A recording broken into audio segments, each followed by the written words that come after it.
Bonjour, je voudrais aborder aujourd'hui une question qu'on a souvent concernant l'Itwo. Est-ce que ça vaut la peine de l'étanchéifier au silicone ou pas? Alors, pourquoi cette question? L'Itwo n'est-elle pas étanche à la pluie?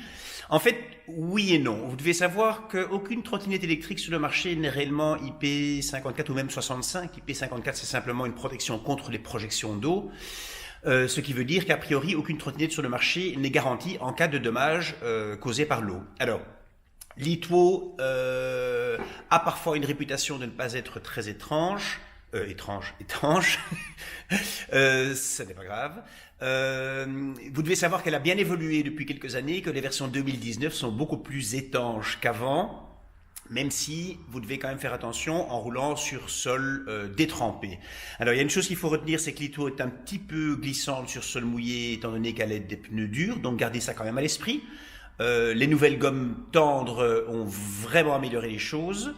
Mais voilà, l'utilisation sur sol détrempé, très grosse pluie dans les flaques ou pendant un orage par exemple ne sont pas vraiment conseillés.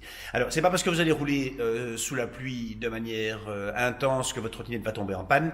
Par contre, ça vaut la peine de faire une petite vérification simplement au niveau du compartiment de la batterie pour vérifier que tout est bien sec à l'intérieur. C'est ça que je voudrais vous montrer aujourd'hui. Alors cette vérification, elle prend quelques minutes simplement. Vous avez besoin d'un petit tournevis. Et vous avez besoin d'une petite clé Allen. Alors le tournevis va vous permettre d'aller retirer une petite vis cachée en dessous du grip, comme ceci. Cette vis va vous permettre d'aller retirer le catadioptre. Et derrière le catadioptre, ici, vous avez une petite vis noire que vous allez desserrer avec votre clé Allen pour pouvoir avoir accès au compartiment de la batterie. Alors j'ai déjà fait la même opération de l'autre côté pour gagner un petit peu de temps. Vous allez tirer ici sur le cache noir, qui est en fait le cache de protection de la batterie. Et ensuite, vous allez avoir accès à la zone à vérifier, qui est tout simplement la zone ici, sous laquelle vous allez trouver la connectique de la batterie du frein. Alors, vous allez bien vérifier que c'est sec simplement au niveau de la connectique. C'est important parce que cette zone-là peut avoir tendance à s'oxyder en cas d'humidité ou de contact prolongé avec de l'eau. Et alors profitez-en pour légèrement et délicatement tirer sur le câble de la batterie pour la sortir et voir si tout est sec dans le compartiment. Donc ça, c'est une zone que vous pouvez vérifier, tout comme la deuxième zone qui est ici, qui est simplement la zone du contrôleur, la zone du display, pardon, de l'écran.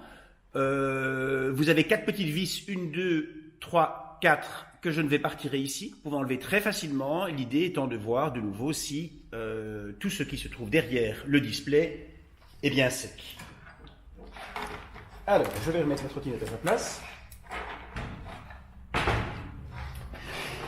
Et conclure, il y a pas mal de revendeurs ou des revendeurs ou des utilisateurs qui décident de mettre du silicone pour améliorer l'étanchéité de l'Itwo. C'est pas quelque chose que nous on conseille dans le sens où si ça n'est pas fait parfaitement, vous risquez d'avoir quand même des entrées d'eau avec aucune possibilité que l'eau ne puisse sécher, parce qu'il n'y a plus de ventilation. Et aussi, ça va vous donner un faux sentiment de sécurité.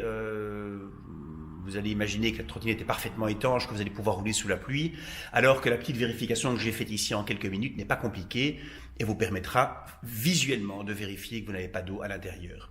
Voilà, j'espère que cette petite vidéo ou ce petit blog vous a plu. Vous trouverez bien entendu tous les détails de l'Itwo sur notre site internet www.g-passion.com. Merci.